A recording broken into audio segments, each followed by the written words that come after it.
மாங்குழி புனித பிரான்சிஸ் சவேரியார் ஆலயத்தில் பங்கு மக்களுக்காக தவக்கால 3 நாள் சிறப்பு தியானம் நடைபெற்றது. பங்கு பணியாளர் ஃபாதர் எஸ். அலெக்சாண்டர் எம்எஸ்எஃப்எஸ் பங்கு மக்களை சிறப்பாக தயார் செய்து வைத்திருந்தார். ஞாயிற்றுக்கிழமை காலை இணை பங்கு பணியாளர் ஃபாதர் வனத்தையன் எம்எஸ்எஃப்எஸ் அவர்கள் அருமையான ஆன்மீக திருப்பணியை நிறைவேற்றினார். தியானத்தை வழிநடத்திய அருட்தந்தை ஏ. கிறிஸ்துராஜ் எம்எஸ்எஃப்எஸ் குழந்தைகள் எவ்வாறு பெற்றோர்களுக்கு கீழ்ப்படிந்து நடக்க வேண்டும், நவீன உலகத்தில் இருக்கிற மொபைல் போனை எவ்வாறு பயன்படுத்த வேண்டும் என்றும், ஆன்மீக தயாரிப்பாக நல்ல பாவ அறிக்கை செய்ய பல தலைப்புகளில் பாவ அறிக்கைக்காக தயார் செய்தார். இந்த தியானத்திலே பலர் பங்கேற்றனர். ஆண்டவரின் ஆசீர்வாதங்களையும் அற்புதங்களையும் பெற்றனர். அதில் ஒரு சில நிகழ்வுகளை நாம் கண்டு நாமும் ஜெபித்து ஆண்டவரை அனுபவிப்போம், மற்றவர்களோடு பகிர்ந்து கொள்வோம். தினமும் 2 நிமிட ஆராதனையில் ஆண்டவரை அனுபவிக்க இந்த நலம் ஹீலிங் சேனலை சப்ஸ்கிரைப் செய்யவும். ஜப உதவிக்கு தொடர்பு கொள்ளவும். Phone number 9443569355. இயேசுவே, இன்று எவ்வளவு சத்தமா சொல்ல முடியுமோ சத்தமா, இயேசுவே எங்களை ஆசீர்வதியும். சிறிய குழந்தைகளை அன்பு செய்த இயேசுவே, எங்களை அன்பு செய்கிற இயேசுவே, எங்கள் பெற்றோர்களை ஆசீர்வதியும். எங்கள் பங்கு தந்தையையும் இணை தந்தையையும் அருள் கன்னியர்களையும் எல்லோரையும் ஆசீர்வதிங்க. Thank you Jesus, praise you Jesus, hallelujah. கையெழுத்தோடு சொல்றத சொல்லணும். சின்ன மனுஷனுக்குள்ள சத்தமா சொல்லணும். சின்ன மனுஷனுக்குள்ள இன்னும் சத்தமா கையை உயர்த்தி சொல்லு. சின்ன மனுஷனுக்குள்ள பெரிய ஆண்டவர் வந்தா பெரிய பெரிய அற்புதங்கள் நடக்கும். உன் உள்ளத்துக்குள்ள தேவ வல்லமை வந்தா உன்னை கொண்டு எல்லாம் நடக்கும். எல்லாம் பாடணும், பாடணும், சத்தமா பாடணும். சின்ன மனுஷனுக்குள்ள பாடுங்க. பெரிய ஆண்டவர் வந்தா பெரிய பெரிய அற்புதங்கள் நடக்கும். உன் உள்ளத்துக்குள்ள தேவ வல்லமை வந்தா உன்னை கொண்டு எல்லாம் நடக்கும். என் கூட சுத்தமா சேர்ந்து பண்ணோம்னா 1 2 3 ஸ்டார்ட். சின்ன மனுஷனுக்குள்ள பெரிய ஆண்டவர் வந்தா பெரிய பெரிய அற்புதங்கள் நடக்கும். உன் உள்ளத்துக்குள்ள தெய்வ வல்லமை வந்தா உன்னை கொண்டு எல்லாம் நடக்கும். பக்கத்துல பாருங்க, கை காமிட்டி. உன் உள்ளத்துக்குள்ள சொல்லுங்க, கை காமிட்டி. ஒருத்தர் பார்த்து சொல்லுங்க. உன் உள்ளத்துக்குள்ள சொல்லுங்க. உன் உள்ளத்துக்குள்ள தேவ வல்லமை வந்தா உன்னை கொண்டு எல்லாம் நடக்கும். சத்தமா கை தட்டுங்களா? சத்தமா கை தட்டுங்க. ஆண்டவர் கை தட்டுங்க. Very good, very good, very good. Brother கொஞ்ச நாள் முன்னாடி சொன்னாங்க, God is good சொல்லுங்க. எல்லா ஆம்பளை பிள்ளைங்களும் ஆண் பசங்க கையெழுத்து ஆம்பளை பசங்க கையெழுத்து சத்தமா சொல்லணும். யார் சத்தமா சொல்றாங்க பார்ப்போம். பெண் குழந்தைகளை கையெழுத்து. ஆண் பிள்ளைங்க மட்டும் எவ்வளவு சத்தமா சொல்றீங்க பார்ப்போம். God is good சொல்லுங்க. ஓகே, உலக சத்தமா சொல்லுங்க. 3 முறை சொல்லுங்க. 1 2 3 ஸ்டார்ட். 1 2 3 2 கேர்ள்ஸ் எல்லாம் கை தட்டி பாய்ஸுக்கு வெரி குட் சூப்பரா சொன்னாங்க.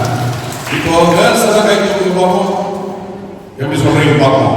3 முறை சொல்லணும். 1 2 3 ஸ்டார்ட்.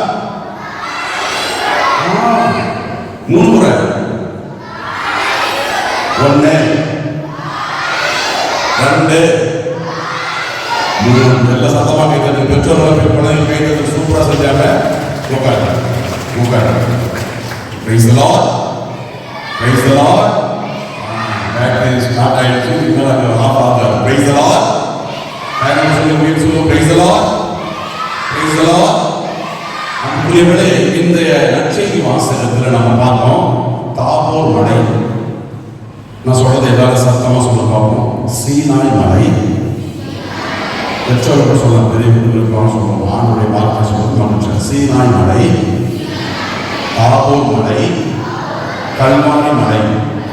சொல்லுங்க பார்ப்போம். 1 2 3 start. Praise the Lord. Praise the Lord. Praise the Lord. இந்த 3 மலைகளையும் நாம் உள்நோக்கி பார்க்கும் பொழுது சீனாய் மலையிலே மோசே கடவுளோடு இணைந்து 10 கட்டளை கொண்டு வந்தார். Praise the Lord. Praise the Lord. Praise the Lord. என்ன கொண்டு வந்தார்? 10 கட்டளை கொண்டு வந்தார். தாபோர் மலையிலே இயேசுநாதர் நற்செய்தி வாசகத்தில் கேட்டது போல ஆண்டவருடைய அருளை பெற்றவர் வல்லமையானவர் என்பதை கடவுள் வெளிப்படுத்தினார். சீனாய் மலையிலே ஆண்டவர் இயேசு கிறிஸ்து 2ஆம் வாசகத்தில் கேட்டது போல அவர் தன்னையே நாம் அனைவரும் வாழ்வு பெற வேண்டும் என்பதற்காக கடவுள் விருப்பத்தின்படி, கடவுள் விரும்பிய செயலின்படி தனது ஒரே பேரான மகனை அவர் கொடுக்கும் அளவிற்கு உலகை அன்பு கூர்ந்தார். பேசலாம். பிலிப்பியருக்கு எழுதிய திருமுகத்திலே 2ஆம் அதிகாரத்திலே 5 முதல் 11 வரை உள்ள வசனங்களிலே நாம் இவ்வாறு வாசிக்கின்றோம். கடவுள் தன்மையில் விளங்கிய அவர் கடவுளுக்கு இணையாக இருக்கும் நிலையை விடாமல் பிடித்துக் கொண்டிருக்க வேண்டியது ஒன்றாக கருதவில்லை. ஆனால் தம்மையே வெறுமையாக்கி அடிமையின் தன்மை கொண்ட மனிதர்களுக்கு ஒப்பானார். சாவை ஏற்கும் அளவிற்கு, அதுவும் சிலுவை சாவை ஏற்கும் அளவிற்கு கீழ்ப்படிவரானார். எனவே இயேசுவின் பெயருக்கு மேலுலகோ கீழுலகோ அனைவரும் மண்டியிட இயேசு கிறிஸ்துவை ஆண்டவர் என்று எல்லா நாவுகளும் அறிக்கையிடும் என்று 2000 ஆண்டுகளுக்கு முன்பு நாம் செய்கிற செயலை ஒரு சின்னப்பர் செய்தார். நம் அனைவருக்கும் நன்றாக தெரியும் சின்னப்பருடைய வாழ்க்கை வரலாறு. அன்புக்குரியவர்களே, இயேசு கிறிஸ்துவை பின்பற்றுகிற நபர்களை கொள்ள வேண்டும் என்று தமஸ்கு நகருக்கு செல்லுகிற வழியிலே இதோ சவுலாக இருந்த அந்த சவுலுடைய வாழ்க்கையிலே மாற்றம் ஏற்படுகிற ஒரு சரித்திரம் உருவாகிறது. எனவே அவர் இவ்வாறு கிறிஸ்தவர்களை கொள்ள வேண்டும் என்று செல்கிற நேரத்திலே அவர் குதிரைக்கு செல்லும் பொழுது குதிரையிலிருந்து கீழே விழுகிறார்.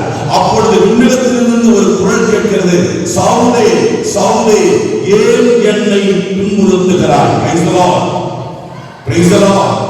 சவுலே சவுலே ஏன் என்னை துன்புறுத்துகிறாய் என்று ஒரு குரலோடு கேட்கிறது.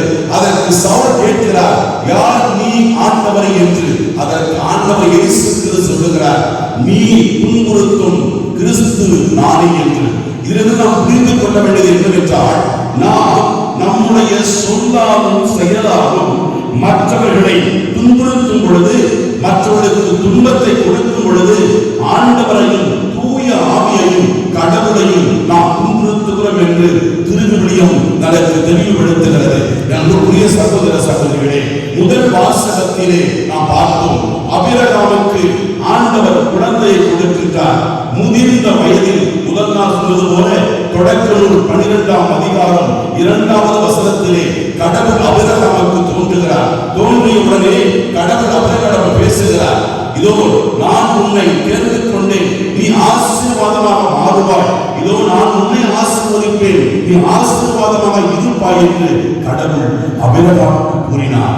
அதுபோல கடவுள் கூறிய பொழுது ஆபிரகாமுடைய வயது என்ன, அவருடைய குடும்ப சூழ்நிலை என்ன, ஆபிரகாம் முதிர்ந்த வயதை அடைந்தவர் தனக்கு குழந்தை பாக்கியம் இல்லை என்று வருத்தத்தில் வாழ்ந்த மனிதனுக்கு ஆண்டவரின் குரல்மொழி கேட்கிறது. நம்முடைய வாழ்க்கையில் கூட, நம்முடைய குடும்பத்தில் கூட, நம்முடைய குழந்தைகள், நம்முடைய கணவர்கள், நம்முடைய மனைவிகள் பல வகையான சவால்களை சந்தித்துக் கொண்டிருக்கிற தருணத்திலே நாம் வாழ்ந்து கொண்டிருக்கிறோம். இது இந்த வாழ்க்கை சூழ்நிலையிலே கடவுள் நமக்கு கூறுகின்ற வார்த்தைகள் என்னவென்றால், நான் உன்னை தேர்ந்தெடுத்திருக்கிறேன், நான் உன்னை அபிஷேகம் செய்திருக்கிறேன், ஞானஸ்தானத்தின் வழியாக, திருமுழுக்கின் வழியாக தூய ஆவியை உன் குடும்பத்தின் மீது, உன் மீது பொழிந்திருக்கிறேன். எனவே நீ ஆசீர்வாதமாக மாறுவாய் என்று கடவுள் உங்களையும் என்னையும் நோக்கி சொல்லுகிறார். வானதூதர் அன்னை மரியாளுக்கு தோன்றினார். அவர் சொன்னார், கடவுளின் அருளை அடைந்துள்ளி, இதோ பிறக்கும் குழந்தைக்கு இயேசு என்று பெயரிடவிருந்து வானதூதர் அன்னை மரியாளுக்கு கூறிய பொழுது திருவிழா சொல்லுகிறது, அன்னை மரியாள் வாழ்த்துறையை கேட்டு கலங்கினார் என்று. அன்புக்குரிய சகோதர சகோதரிகளே, வாழ்க்கையில் பல வகையான போராட்டங்கள் இருந்து கொண்டிருக்கிறது. நம்முடைய வாழ்க்கையிலே பல வகையான சூழல்களை நாம் சந்தித்துக் கொண்டிருக்கிறோம். எல்லா விதமான சூழல்களிலும் கடவுளுடைய தன்மையை நாம் உணர்ந்து வாழும் பொழுது, கடவுளுடைய இரக்கத்தை நாம் உணர்ந்து வாழும் பொழுது நாம் வெற்றியின் மக்களாக வாழ முடியும். இதோ 2000 ஆண்டுகளுக்கு முன்பு இயேசு கிறிஸ்துவினுடைய வாழ்க்கையை நாம் உள்நோக்கி பார்க்கும் பொழுது, கடவுள் தன்மையில் இருந்த அவர் இணையாக இருக்கிற நிலையை விடாமல் பிடித்துக் கொண்டிருக்க வேண்டியது ஒன்றாக கருதவில்லை.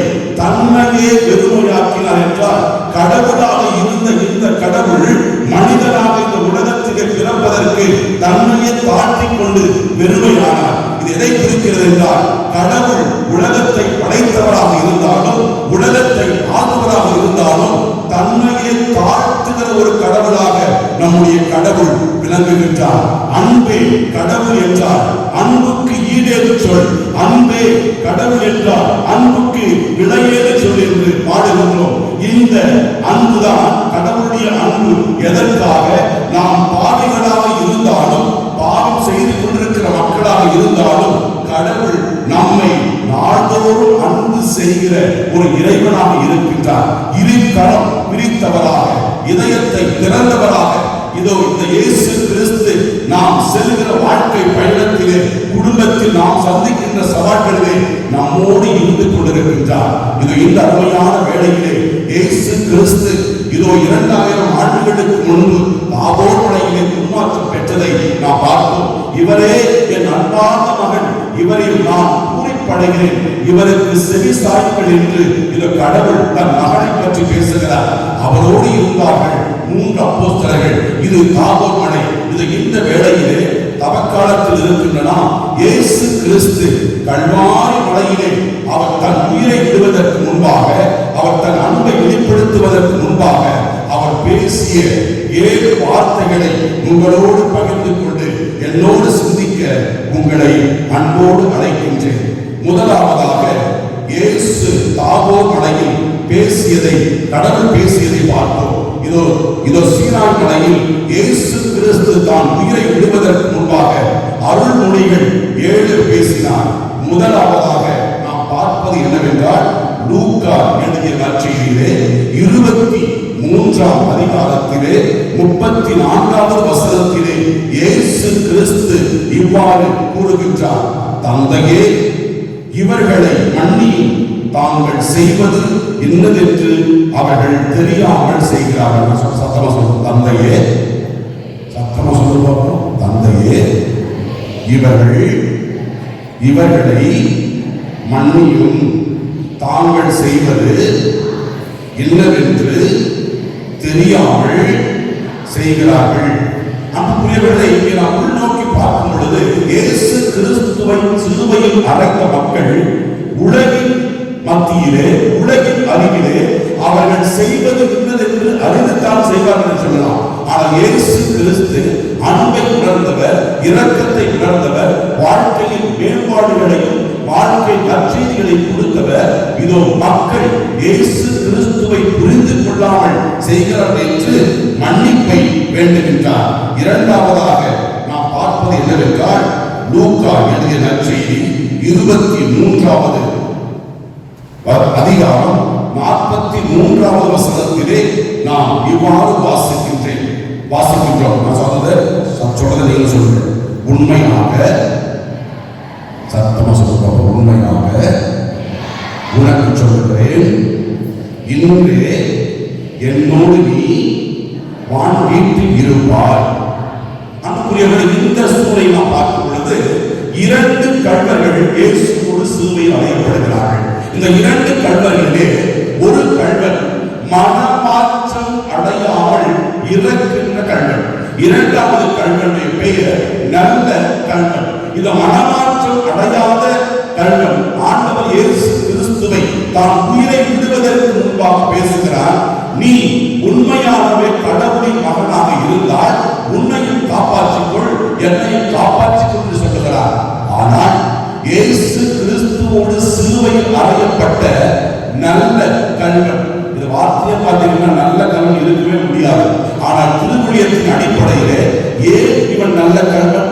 இந்த கள்வன் தான் இறப்பதற்கு முன்பாக தன்னுடைய பாவ நிலையை உணர்ந்து உண்மையாகவே தன்னோடு சிலுவையில் அறையப்படுகிற இந்த மனிதன் என்னை போன்ற மனிதன் அல்ல, இவன் இறைமகன் என்பதை உணர்ந்து இதோ அறிக்கையிடுகிறவனாக இருந்ததினாலே அவன் நல்ல கள்வனாக திரும்பி சொல்லுகிறது. இதோ அவன் சொல்லுகிறான், தந்தையே, நீர் விண்ணகத்திற்கு செல்லும் பொழுது என்னை நினைவு கூறும் என்று சொல்லுகிறார். அன்புக்குரிய சகோதர சகோதரிகளே, வாழ்க்கையிலே இந்த 2 வகையான மக்களை நாம் பார்க்க முடியும். சமுதாயத்திலே கடவுளுடைய ஆசீர்வாதங்களை அபரிமிதமாக பெற்றாலும் தான் செய்கிற பாவ நிலையை ஒருபோது மாற்றிக்கொள்ள மனம் இல்லாத மனிதர்கள். இயேசு எவ்வளவுதான் சொன்னாலும், இறை வார்த்தைகள் எவ்வளவுதான் சொன்னாலும் மனம் மாற்றம் அடையாத அந்த கல்வனை போல பலர் இறந்து கொடுத்தான் இருக்கிறார்கள். அதில் ஒரு சிலர் கடவுள் கூறுகிற வார்த்தைகளை கேட்டு, கடவுள் சொல்லுகிற வார்த்தைகளை கேட்டு, அந்த கடவுளுடைய வார்த்தை அர்த்தத்தை புரிந்து கொண்டு தங்கள் இடத்திலே மாற்ற வேண்டியதை மாற்றிக் கொள்கிற மனிதர்கள் ஆண்டுடைய இரக்கத்தை பெறுகிறார்கள். 3வதாக நாம் பார்க்கின்ற இறை வார்த்தை யோவான் 19ஆம் அதிகாரம் 26வது வசனம். சொல்றீங்க சத்தமா சொல்லுங்க. இதோ ஒரு தாய், சத்தமா சொல்லுங்க, இதோ ஒரு தாய், இதோ மகன். அதுக்குரிய எங்க நாம சிந்திக்கணும்னா அன்னை மரியாள் கடவுளின் திட்டத்தை நிறைவேற்ற தன்னை முழுமையாக ஒப்புக் கொடுத்த தாய். இயேசு கிறிஸ்துவோடு வாழ்ந்த இந்த தாய் இயேசு கிறிஸ்துவுக்கு என்று ஒரு சில இலட்சியங்களை வைத்து என் மகன் வல்லவனாக இருப்பான், வாழ்க்கையிலே சாதனைகள் செய்கிறவனாக இருப்பான் என்று நினைச்சிருப்பாங்க. ஆனால் இந்த அன்னை மரியாள் இயேசு கிறிஸ்து ஒரு இறந்தனாக இருந்த பொழுது அவர் இறப்பதை தன் தாய் பார்க்கின்றார். அன்புக்குரிய சகோதர சகோதரிகளே, நாளைக்கு கூட பாட்டு போட்டாங்க,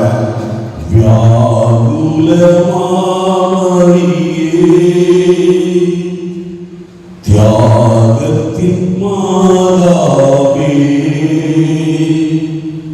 சிலுவை அடியினிலே சிந்தை கொண்டழுதாயோ. ஆண்டவர் இயேசு கிறிஸ்துவை தாளாட்டி பாலூட்டி வளர்த்த இயேசு கிறிஸ்துவின் தாய் இதோ தான் இயேசு கிறிஸ்து வாழ்ந்து கொண்டிருக்கிற தருணத்திலே நல்லதையே செய்த தன்னுடைய மகனுடைய வாழ்க்கையிலே தீமையே செய்த மக்கள் சிலுவையில் அறைந்து கொள்கிற தருணத்திலே ஆண்டவர் இயேசு கிறிஸ்து இறப்பதற்கு முன்பாக தன்னுடைய தாயை நம் அனைவருக்கும் தாயாக கொடுக்கிற. கைதட்டுமா, சத்தமா கைதட்டுமா? இதோ சத்தமா கைதட்டும். ஆண்டுடைய அருட்பிரசனத்துல, இந்த ஆண்டுடைய இயேசு கிறிஸ்து அருட்பிரசனத்துல இறைவன் இயேசு கிறிஸ்து மரியாளை நம் அனைவருக்கும் தாயாக கொடுத்திருக்கிறார். அதனால்தான் அன்னை மரியாளிடத்திலே வேண்டுகிற எந்த ஒரு வேண்டுதலும் உண்மையாகவே நம்பிக்கையோடு நாம் கேட்கும் பொழுது அந்த அன்னை பரிந்து பேசுகிற தாயாக, உள்ளத்தின் ஆசைகளை உணர்ந்து தேவைகளை உணர்ந்து காணாமல் திருமணத்திலே சொல்லாமலே தேவைகளை புரிந்து கொண்டு அற்புதமாக பரிந்து பேசி தன் மகனுடைய வாழ்க்கையிலே முதல் அற்புதத்தை செய்ய வைத்தான் அன்னை மரியாள். இயேசு கிறிஸ்து பிறப்பதற்கு முன்பாக இருந்தார், இயேசு கிறிஸ்து வாழ்ந்தபோது அவரோடு இருந்தார், இயேசு கிறிஸ்து இறந்த பின்பும் இயேசுடைய அடிச்சுவடை பின்பற்றுகிற ஒரு தாயாக இன்னும் நம் அனைவருக்கும் எடுத்துக்காட்டான தாயாக விளங்கிக் கொண்டிருக்கிறார். அடுத்தபடியாக 4வது இறைவசனம் இயேசு பேசியது மத்தேயு 27வது அதிகாரம் 46வது வசனம். நான் சொல்ற சத்தமா சொல்லுங்க. என் கடவுளே, சத்தமா சொல்லுங்க. என் கடவுளே, என் கடவுளே, ஏன் என்னை கைவிட்டீர்? அன்புக்குரியவர்களே, நாம் நினைச்சு பார்த்தோம்னா உலகத்திலே மிகப்பெரிய கொடூரமான சாவு என்னவென்றால் 5 காயங்களை உருவாக்கி சிலுவையில் மறைக்கின்ற சாவு.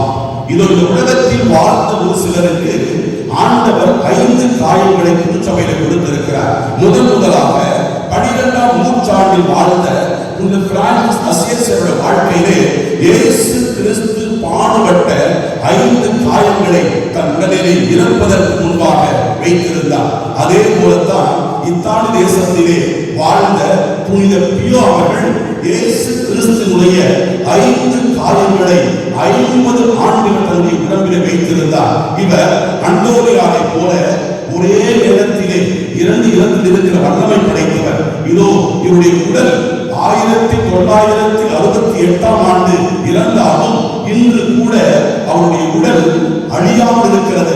இதோ இயேசுநாதனுடைய அடிச்சுவடை பின்பற்றி வாழ்ந்த இந்த புனிதனுடைய வாழ்க்கையிலே அவர் கூறுகின்றார். இதோ அந்த நேரத்திலே 3 மணி நேரம் அவர்களுக்கு அந்த காயத்திலிருந்து ரத்தம் வரும் பொழுது இயேசு கிறிஸ்து சிலுவையிலே மரிக்கப்பட்ட அந்த நிகழ்வு அவர்களுக்கு கண்ணால் கொண்டு வரப்படும். அன்புக்குரியவர்களே, உலகத்திலே மிகப்பெரிய ஒரு சோதனை மனிதனுக்கு வருவது என்றால் அது சிலுவை மரணம். இயேசு கிறிஸ்துவை சிலுவையிலே அறையும் பொழுது 5 காயங்களோடு அவர் மரித்தார். எதற்காக? யாருக்காக? உங்களுக்காக, எனக்காக சிலுவையிலே ஆண்டவர் மரித்தார். நாம் ஒவ்வொரு முறையும் சிலுவையில் மரித்த ஆண்டவரிடத்திலே நம் பாவ செயல்களை செய்யும் பொழுது நாம் அழைத்து கொடுத்தான் இருக்கிறோம். இயேசு துன்ப வேளையிலே ஆண்டவரை நோக்கி கேட்கின்றார். இயேசு ஆண்டவரை நோக்கி ஏன் என்னை கைவிட்டீர் என்ற ஒரு வார்த்தையை சொல்லுகின்றார். 5வதாக நாம் பார்ப்பது என்னவென்றால் யோவான் எழுதிய நற்செய்தி 19ஆம் அதிகாரம் 28வது வசனம். தாகமாய் இருக்கிறது என்று சொல்கிறார். இதோ இயேசு கிறிஸ்து சிலுவையை சுமந்து கொண்டு சென்றார். இயேசு கிறிஸ்து சிலுவையை சுமந்து கொண்டு செல்லும் பொழுது பல வகையான மக்களை பார்த்தார். இதோ எருசலேம் மக்களை பார்த்து தான் துன்பத்தில் இருந்தாலும் அவர்களுக்கு ஆறுதல் கொடுத்தார். வெரோனிகா என்கிற பெண்மணி இயேசு கிறிஸ்துவின் திருமுகத்தை துடைத்தார். இதோ அன்னை மரியாளை இயேசு கிறிஸ்து சந்தித்தார். இவைகளெல்லாம் முடித்துவிட்ட பின்பு எல்லாம் நிறைவேறிச்சு என்று சொல்வதற்கு முன்பாக இயேசு கிறிஸ்து தாகமாய் இருக்கிறது என்று சொல்லுகிறார். இதன் விவிலிய அடிப்படையில் பார்க்கும் பொழுது இன்றும் இயேசு கிறிஸ்து தாகமாய் இருக்கிறார். யாருக்காக? மக்களின் மனமாற்றத்திற்காக. நம்முடைய வாழ்க்கையிலே மனம் மாற்றம் தேவை என்பதை உணர்கிற ஆண்டவர் நம்முடைய குடும்பத்திலே, தனிப்பட்ட வாழ்க்கையிலே நாம் செய்கிற தீய செயல்களை விட்டுவிட்டு நல்ல செயல்களை செய்ய வேண்டும் என்று இயேசு வாஞ்சையோடு இருக்கின்றார். அதற்கு அடுத்தபடியாக 6வது இறை வசனமாக இயேசு கிறிஸ்து பேசியது யோவான் 19ஆம் அதிகாரம் 29-30 வார்த்தைகள். எல்லாம் நிறைவேறிற்று என்று சொல்லுகிறார். இறைவன் இயேசு கிறிஸ்துவுக்கு கொடுத்த ஒவ்வொரு செயல்களையும் நன்றாக சிறப்பாக செய்தார். அதனால்தான் இயேசு கிறிஸ்து கடவுள் கொடுத்த எல்லா செயல்களையும் சிறப்பாக செய்ததினாலே எல்லாம் நிறைவேறிற்று என்று சொல்லுகிறார். 7ஆம் வார்த்தையாக இதோ லூக்கா 23:46 பார்க்கிறோம். தந்தையே, உமது கையில் எனது ஆவியை ஒப்படைக்கிறேன். கைதட்டுமா? சத்தமா கைதட்டுமா? இயேசு கிறிஸ்து தன்னுடைய உயிரை கூட அவர் விரும்பி கொடுக்கின்றார். எதற்காக? யாருக்காக? உங்களுக்காக, எனக்காக. அன்புக்குரிய சகோதர சகோதரிகளே, நான் 3 நாள் நம்ம பங்குல இருக்கிறேன். 3 நாள் நம்முடைய பங்குல இருந்தேன். வெள்ளிக்கிழமை, சனிக்கிழமை, ஞாயிற்றுக்கிழமை. உண்மையாகவே நீங்கள் ஆண்டவர் மீது வைத்திருக்கிற அன்பு, உங்கள் குழந்தைகளை நீங்கள் வளர்க்கின்ற இந்த பாங்கு எல்லாம் மனதை கொண்டது. 6 மணிக்கு நான் உட்கார்ந்துச்சு 6 மக்களுக்கு அனுப்பிட்டு இருக்கிறேன். ஃபாதர் வந்து ஒரு 5:15 வந்து மற்ற இடத்துக்கு போறதுக்கு வந்து 6 ஆபீஸ்ல உட்கார்ந்தாரு. 6:15 நம்முடைய குழந்தைகள் ஆலயத்தின் உள்ளே வர ஆரம்பிச்சாங்க. சத்தமா கைத்தட்டு. அப்போ சத்தமா கைத்தட்டு. ஆண்டவருக்கு இந்த குழந்தைகள் இருக்கிறார்கள், மிகப்பெரிய அற்புதமான காரியம். யாரை வாழ்க்கையும் ஆலயத்துக்குள்ள வரணும்னா, 6 மணிக்கு ஆலயத்துக்குள்ள வரணும்னா பெற்றோர்கள் ஏறக்குறைய 5-5 காலம் குழந்தைகளை ரெடி பண்ணணும்னா நீங்க எழுந்து உங்க குழந்தைகளை ரெடி பண்ணி 6:30 கோயிலுக்கு அனுப்புறீங்களா? இதோ நீங்கள் மத்தேயு 6:33 வாசிப்பது போல முதலில் இறை ஆட்சியையும் அவருக்கு உரியவற்றை நாடுங்கள், மற்றவை எல்லாம் சேர்த்து கொடுக்கப்படும் என்ற வார்த்தைக்கு இணங்க ஞாயிற்றுக்கிழமைகளிலே உங்கள் குழந்தைகளை ஆலயத்திற்கு அதிகாலையில் அனுப்புகிற அந்த நிகழ்வு கண்டிப்பாக ஆண்டவரால் ஆசீர்வதிக்கப்படும். என் சகோதர சகோதரிகளே, வாழ்க்கையில் பலவகையான போராட்டங்கள் இருக்கிறது, வாழ்க்கையில் பலவகையான பிரச்சனைகள் இருக்கிறது, இந்த நவீன உலகத்தில் பலவகையான சாத்தானுடைய சூழ்ச்சிகள் இருக்கிறது. இதோ பார்க்கின்றோம். யாக்கோபு 4:13 சொல்லுங்க. யாக்கோபு, சத்தமா சொல்லுங்க. யாக்கோபு 4:17 நல்லவை, சத்தமா நல்லவை எவை என்று தெரிந்திருந்தும் அதை செய்யாமல் இருப்பது பாவம். சொல்லுவோம்.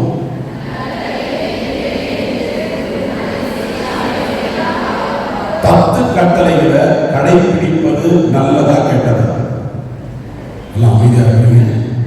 நல்லதா கெட்டதா? நல்லது. திருச்சபை கட்டளைகளை கடைபிடிப்பது நல்லதா கெட்டதா? நல்லது. திருவிழியத்தில் இருக்கிற வார்த்தைகளை வாசிப்பது நல்லதா கெட்டதா? நல்லது. ஒரு 1998, 1996, 80களில் நம்முடைய வீடுகள்ல 7 மணி ஆகும் சத்தம் கேட்க என்ன சத்தம்? ஜபமான சத்தம். இன்னைக்கு ஜபமான சத்தம் கேட்குதா? ஏன் கேட்கல? எல்லாம் பிஸி லைஃப். என்ன லைஃப்? காலையிலிருந்து சாயங்காலம் ரொம்ப பிஸியாவே இருக்கிறோம். ஆனால் கூடி ஜபிக்கின்ற குடும்பம் கோடி நன்மை பெறும் என்று நாம் கேட்டிருக்கிறோம். நம்முடைய வாழ்க்கையில நாம் எவ்வளவு உலகத்தின் காரியங்களை செயல்களை செய்கிறோம் என்பது முக்கியமல்ல, மாறாக நாம் கடவுளுக்கு உரிய நேரத்தை, கடவுள் நமக்கு வாழ்க்கை என்னும் கொடையை 24 மணி நேரம் கொடுக்கிறார். இந்த 24 மணி நேரத்தில் கடவுளுக்கு என்று குடும்பமாக இணைந்து நாம் அனைவரும் குடும்பத்தில் ஒரு 10 அருள்நிறைந்த மரியை கடவுள் சொல்லிட்டு அன்றைய நாளிலே இறைவன் உங்களை காப்பாற்றிய கிருபைக்காக, இறைவன் உங்களை வாழ வைத்த கிருபைக்காக ஒரு நன்றி சொல்லிட்டு நீங்கள் நன்றி சொல்லி ஜெபிச்சு சாப்பிட்டீங்கன்னா அந்த குடும்பம் ஆசீர்வாதத்தின் குடும்பமாக இருக்கும். சில நாட்களுக்கு முன்பாக கொரோனா நேரத்தில் நான் ஒரு பாட்டு, அந்த பாட்டு என்னன்னா, எனக்காக யாரும் இல்லை என்றே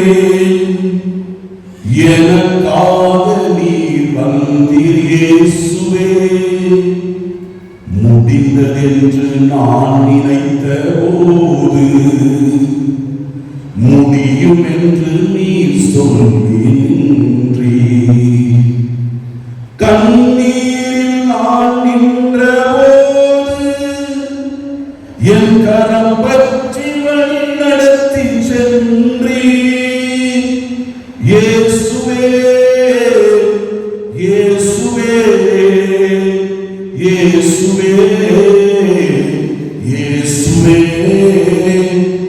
இயேசுவே இயேசுவே. நாம் இன்றைக்கு உயிரை வாழ்ந்துட்டோம்னா ஆண்டவர் கொடுத்த மிகப்பெரிய கொடை. 2020, 19, 21 கொரோனா என்ற நோய் வந்தது இல்லையா? எத்தனையோ நபர்கள் மருத்துவமனைக்கு சென்றவர்கள் திரும்பி வர முடியாமல் இறந்து போனார்கள்.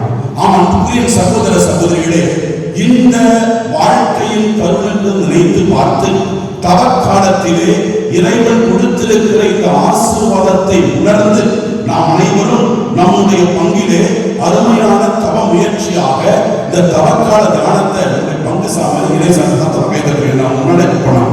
7 மாசத்துக்கு முன்னாடி சத்தமாக கைதட்டு 7 மாசத்துக்கு முன்னாடி நான் இளையவர்களை பார்த்து வரும் பொழுது, ஒரு நாள் பூசலைக்கு வந்த பொழுது 7 மாசத்துக்கு முன்னாடி பார்த்து சொன்னாரு, தயவு செய்து எங்க ஒரு பங்கு பிடிக்க நீங்க வரணும். அப்படி என்றால் பல மாதங்களுக்கு முன்பாகவே நான் இருக்கின்ற பங்கிலே என் பங்கு மக்கள் ஆன்மீக ஆசீர்வாதத்தை பெற வேண்டும் என்று நம்முடைய பங்கு தந்தை ஆசைப்பட்டார். இதோ குழந்தைகள் அனைவரும் இருக்கிறோம். குழந்தைகள் வாழ்க்கையை நாம் பார்க்கிறோம். இங்க இருக்கிற பெற்றோர்கள் நம்முடைய குழந்தைகளை அன்பு செய்கிறோம். நம்முடைய குழந்தைகளை நாம் எவ்வளவுதான் அன்பு செய்தாலும் இந்த உலகத்தினுடைய மாய கவர்ச்சியாகிய சாத்தான் யாரை விழுங்கலாம் என்று கர்ஜிக்கும் சிங்கம் கூட இருக்கிறார். எனவே நம்முடைய குடும்பம் ஆன்மீக குடும்பமாக இருந்தாலும் நம்முடைய குழந்தைகள் வெளியில் செல்லும் பொழுது அவர்கள் தூய ஆவியினாலே அபிஷேகம் செய்யப்பட்ட குழந்தைகளாக சாலமோன் அரசன் ஆண்டவரிடத்திலே ஞானத்தை கேட்டான். அவன் 3 கால ஞானத்தை கேட்டான். என்னுடைய அரசாட்சியில் இருக்கிற மக்களை நான் நீதியுடன் அரசாட்சி செய்யவும் நல்லவை எவை கெட்டவை எவை என்று அறிந்து கொள்கின்ற பாங்கை எனக்கு கொடுமாண்டவை என்று கேட்டான்.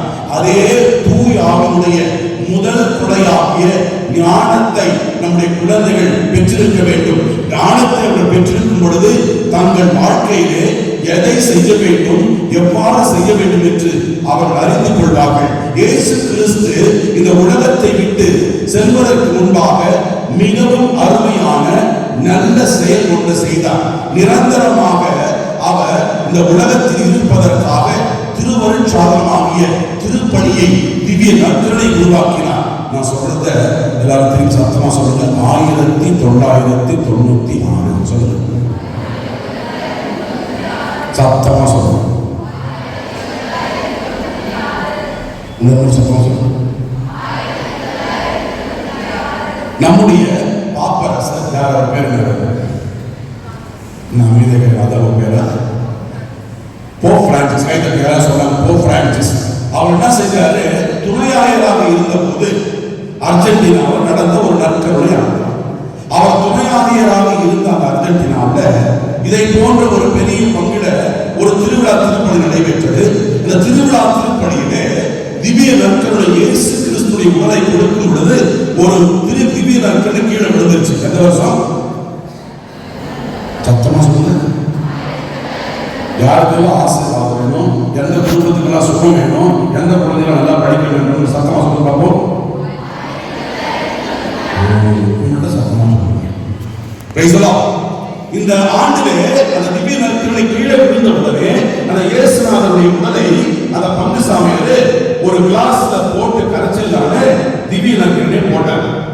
இவ்வாறு போடப்பட்ட இந்த திவ்ய நற்கருணை 3 மணி நேரம் கழிச்சு பார்க்கும் பொழுது இதோ போடப்பட்ட இயேசு கிறிஸ்துவின் திருவுடல் செந்நிற தசையாக மாறிவிட்டது. இவ்வாறு செந்நிற தசையாக மாறிய இயேசு கிறிஸ்துவின் திருவுடலை அப்போது பங்கு சாமி இருந்த அந்த பங்கு சாமியாரு நம்முடைய துணையாரிடத்துல எடுத்து போய் கொடுத்தார். அந்த திவ்ய நற்கருணை வாங்கி துணையாயராக நம்முடைய பாப்பரசர் ஒரு கபோர்ட்ல வச்சார். 1996 ஆண்டு 3 ஆண்டுகள் கழித்து 1999 ஆண்டு அந்த கபோர்டை திறந்து கிளாஸ் இருக்கிற இயேசு கிறிஸ்துவின் திவ்ய நற்கருணை பார்த்த பொழுது அந்த திவ்ய நற்கருணை செந்நிற தசையாக அழியாமல் இருந்தது. இந்த செந்நிற தசையை அவர் அமெரிக்காவுக்கு அனுப்பி 2 மருத்துவர்களை ஆய்வுக்கு உட்படுத்தினார். ஒரு அதுல நம்மை போல கத்தோலிக்க மருத்துவர், இன்னொருவர் இயேசு கிறிஸ்துவின் நம்பிக்கை வைக்காத நாத்திக மருத்துவர். இவர்கள் இருவரும் அதை பரிசோதனை செய்துவிட்டு 3 உண்மைகளை வெளியிட்டார்கள். முதலாவது உண்மை என்னவென்றால், இதோ இந்த செந்நிறமாக மாறப்பட்டிருக்கிற தசை ஒரு இளம் மனிதனின் இதயத்தின் தசை. இரண்டாவதாக இதோ செந்நிறமாக மாறப்பட்டிருக்கிற இந்த இதயத்துடைய ரத்தத்தினுடைய பாகம், கசிந்திருக்கிற ரத்தத்தினுடைய பாகம் AB பாசிட்டிவ். மூன்றாவதாக வெளியிட்ட உண்மை என்னவென்றால், இதோ செந்நிறமாக மாறப்பட்டிருக்கிற இந்த தசை ஒரு உயிருள்ள மனிதனின் இதய துடிப்பு எவ்வாறு இருக்கின்றதோ அதே போல இதய துடிப்புடன் இருக்கின்ற உயிருள்ள மனிதன் தசை என்று சொன்னார்கள். எந்த வருஷம்? 780 சொல்லுங்க. 780. நான் சொல்ல திரும்பி சொல்றேன். அது கரெக்ட் தான். திரும்பி சொல்லுங்க. 780 சொல்லுங்க. எங்களை போல ஒரு குருவானவர் இத்தாலி தேசத்துல பூச வச்சுட்டு இருக்கும் போது அவர் திவ்ய நற்கருணை உயர்த்தி பிடிக்கும் பொழுது அவருக்கு ஒரு சந்தேகம், உண்மையாகவே இது இயேசு கிறிஸ்துவின் திருவுடலாக மாறுகிறதா என்று சந்தேகப்பட்டு திவ்ய நற்கருணை உயர்த்தி பிடித்த உடனே அந்த திவ்ய நற்கருணையிலிருந்து ரத்தம் கசிந்து வந்தது. அவர் இயேசு கிறிஸ்துவின் ரத்தத்தை உயர்த்தி பிடிக்கும் பொழுது அந்த சாதாரண திராட்சை ரசம் உண்மையாகவே இயேசுவின் ரத்தமாக மாறிவிட்டது. 1200 ஆண்டுகள் ஆகியும் இத்தாலி தேசத்திலே நன்சியான என்ற இடத்துல அந்த திருவுடலும் ரத்தம் இன்னமும் அழியாமல் இருக்கிறது. 2019 ஆண்டு அந்த இடத்திற்கு நான் சென்று அங்கே திருவிழா நிறைவேற்றுகின்ற வாக்கியத்தை ஆண்டவருக்கு கொடுத்தார். சகோதர சகோதரிகளே, இதை பார்க்கும் பொழுது இந்த ரத்தத்துடைய பாகமும் டெஸ்ட் பண்ணி பார்த்தாங்க, இதுவும் ஏபி பாசிட்டிவ். அன்புக்குரியவர்களே, இதையெல்லாம் இதை விளக்குகிறது என்றால் இயேசு கிறிஸ்து நம்மை எந்த அளவில் கண்டு செய்கிறார் என்றால், கல்வாரி மலையிலே தனது உடலை தியாகம் செய்தவர் இன்றும் ஒவ்வொரு முறையும் திருவழி நிறைவேற்றும் பொழுது உருவானவர்கள் அபிஷேக ஜபத்தை சொல்லி ஆண்டவருடைய அந்த உடலை உயர்த்தி பிடிக்கும் பொழுது உண்மையாகவே அந்த ஆண்டுடைய உடல் இருக்கிறது. அன்புக்குரிய சகோதர சகோதரியே, என்னுடைய வாழ்க்கையிலே நடந்த அற்புதத்தை உங்களுக்கு சொல்லுகிறேன். என்னுடைய வாழ்க்கையில் நான் சிறியவனாக இருந்த பொழுது 5ஆம் கிளாஸ் படிக்கும் பொழுது 6ஆம் கிளாஸ் படிக்கும் பொழுது என் பேரு நொண்டிக்காரன். என்ன காரன்? பயமா இருக்கு. என்ன காரன்? நொண்டிக்காரன். 2வது நாள் திக்க வாயில், என்னால பேச முடியாது. 5ஆவது படிக்கணும் 6ஆவது படிக்கணும். இன்னும் 3வது நாள் படிப்பெறாத அறிவியல். எனவே நான் எல்லாரும் 1ஆம் கிளாஸ் 7ஆம் கிளாஸ் வரைக்கும் எல்லாம் பாஸ் பண்ண, நானும் பாஸ் பண்ணிட்டேன். 8ஆம் கிளாஸ் நான் ஃபெயில். ஆனா யார் என்ன கேட்டாலும் நீ என்ன ஆக போறேன்னு கேட்டாக்கா நான் சாமியார் ஆக போறேன்னு சொல்லுவேன். ஆனா என்னுடைய தாய் என்னை புரிந்து கொள்ள என்னுடைய அம்மா சொன்னாங்க, எல்லோருக்கும் நான் போலியோ அட்டாக்கான மகனாக இருந்தாலும், எல்லோருக்கும் நான் அறிவிலியாக இருந்தாலும், எல்லோருக்கும் நான் படிக்க முடியாத மாணவனாக இருந்தாலும், திக்கவாயினாக இருந்தாலும், என்னுடைய தாயிடத்தில் நான் சொன்னேன், நான் ஒரு குருவானவனாக மாற வேண்டும் என்று.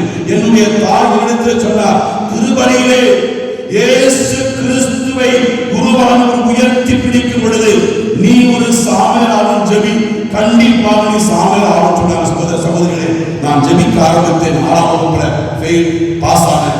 7ஆம் வகுப்பு ஜெபிச்சேன், பாஸ் ஆனேன். 8ஆம் வகுப்பு ஃபெயில், 9வது ஃபெயில். ஆனால் இந்த ஜெபத்தை நான் விடவே இல்லை. நான் 9ஆம் கிளாஸ் ஃபெயில் ஆயிட்டு முன்னாடி இந்த திருப்பலியில நான் ஜெபித்துக் கொண்டிருக்கும் பொழுது அந்த சகோதரர் சொன்னாரு, கண்டிப்பா நீ நல்லா படிப்படா, நீ ஜெபிடான்னு சொன்னார்.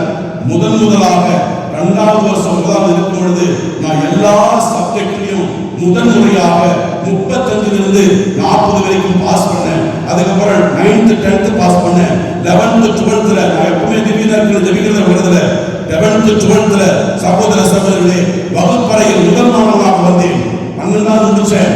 காலேஜ் படிச்சேன், சாமியாருக்கு படிச்சேன். சாமியாருக்கு முன்னாடி சாமியார் ஆயிட்ட பின்னாடி கவுன்சிலிங் யூத் மினிஸ்ட்ரி படிச்சேன். அதுக்கு பின்னாடி டாக்டர் படிச்சுட்டு இன்றைக்கு ஆண்டவர் முன்னாடி சொல்ற திருப்பிடத்தில் சொல்ற, கடவுளை நம்பி திவ்ய நற்கருணை ஜெபித்தார்கள் என்றால் இதோ போலியோ அட்டாக் பண்ணாத சிறிய மாணவன், பேச முடியாத சிறிய மாணவன், எல்லா சப்ஜெக்டிலும் பெரிய பெயரான சிறிய மாணவன் இன்று முனைவர் கிறிஸ்து ராஜாக உலகம் முழுவதும் நற்செய்தியை பரப்புகிற ஒரு உருவாக மாற்றிருக்கிற கரங்களை தட்டுக. ஆண்டவர் செய்ய மகத்தான காரியங்களை செய்வார். ஒரு தாயினுடைய ஜெபம், திவ்ய நற்கருணையுடைய வல்லமை கண்டிப்பாக நாம் ஜெபிக்கும் பொழுது உன் துக்கம் சந்தோஷமாய் மாறும். உன் குடும்பத்தில் பிரச்சனையா, உன் வாழ்க்கையில் பிரச்சனையா, உனக்கு கவலையா, கண்ணீரா, கவலைப்பட வேண்டாம். உன் கண்ணீர் துக்கம் சந்தோஷமாய் மாற்ற ஆண்டவர் கிருபையாக இருக்கிறார். அதனால்தான் திவ்ய நற்கருணை உருவாக்கி இருக்கிறார். உன்னை எல்லோரும் ஏராளமாக பேசுகிறார்களா, உன் குடும்பத்தை பற்றி ஏராளமாக நினைக்கிறார்களா, கவலைப்பட வேண்டாம். ஆண்டவரிடத்திலே உன் குடும்பத்தை ஒப்புக்கொடு, ஆண்டவரிடத்திலே உன் கணவனை ஒப்புக்கொடு, ஆண்டவரிடத்திலே உன் குழந்தையை ஒப்புக்கொடு. மோனிகா என்கிற தாய் உன்னுடைய சொன்ன மாதிரி தன்னுடைய மகன் அகஸ்தினாருக்காக கண்ணீர் விட்டு நாள்தோறும் ஜெபித்தார். திருவடிக்கு நாள்தோறும் வந்தார். அதனால் அந்த குழந்தை ஊதாரித்தனமாக இருந்த குழந்தை, சாத்தானுக்காக வாழ்ந்த குழந்தை ஆண்டவருடைய மனமாற்றம் பெற்று இன்று மிகப்பெரிய சாட்சி வாழ்ந்து புனிதராக மாறி இருக்கிறார். நம்முடைய ஜெபம் ஒருபோது நம்மை கைவிடாது. எனவே கண்ணீரோடு இருக்கிற மக்களே, வேதனையோடு இருக்கிற மக்களே, குடும்பத்தில் பிரச்சனைகள் உண்டு, வாழ்க்கையில் பிரச்சனைகள் உண்டு.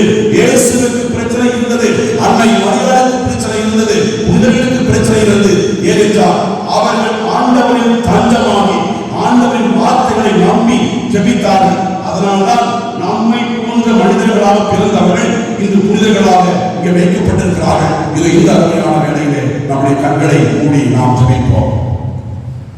நான் சொல்றது சத்தமா சொல்லுங்க. இயேசுவே, சத்தமா சொல்லுங்க. கண்களை மூடிக்கொண்டு நம்முடைய குடும்பங்களை எல்லாம் ஒப்புக் கொடுத்து தியான நாட்களிலே குறிப்பாக நம்முடைய குழந்தைகளுக்காக சிறப்பிக்கப்படுகிற நாளிலே இயேசு நம் குழந்தைகளை நாம் ஆசீர்வதிக்கப்பட வேண்டும் என்று நம்முடைய கணவர், நம்முடைய மனைவி, நாம் செய்கிற தொழில்கள் இறைவன் நம்மை காப்பாற்றி வழிநடத்தி வந்திருக்கிறார்.